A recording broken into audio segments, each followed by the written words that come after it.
Сәлем баршаңызға. Біздер бүгін пиде кебаб жасаймыз. Өте дәмді, жеңіл астардың бірі. Міндетті түрде жасаңыздар және каналыма тіркелуді ұмытпаңыздар.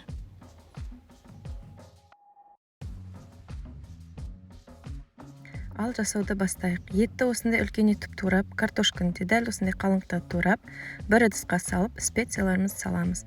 Менде тұз, бұрыш, паприка, орегано және терияки соусы.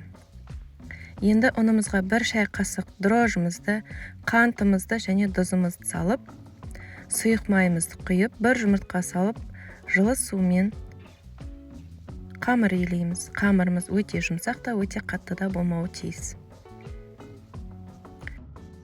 Қамырымызды кішкене көтеруге қоямыз, сол аралықта картошкамыз бен етімізді қуыруға кірісеміз. Мінекей бәрін бөлек-бөлек қуырамыз. Осындай қызарған кезде барлығын алып, майдан сүзіп алып, тарелкаға саламыз. Етті де дәл солай. Еті өте дәмді болады, шашликке ұқсайды. Мінекей өстіп қуырылған кезде барлығын түсіріп аламыз да, нанымызды жаюға кірісеміз.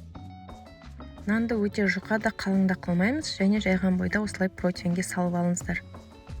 Картошканы осылай жайып, үстіне етімізді салып, және майға қуырылған жуаны саламыз. Мен жуаны қуырылғанды видеоға түсірмеппін.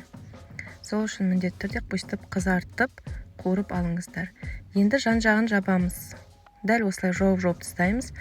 Қатты басып, нанды бір-біріне қосып жіберіңіздер, ашылып кетпес үшін. Бетіне бір жұмыртқаның сарысын жағып, күнжіт себіп, 200 градуста жарты сағатта пісіріп аламыз. Міне біздің пиде кебабымыз дайын, өте дәмді, тойымды астардың бірі.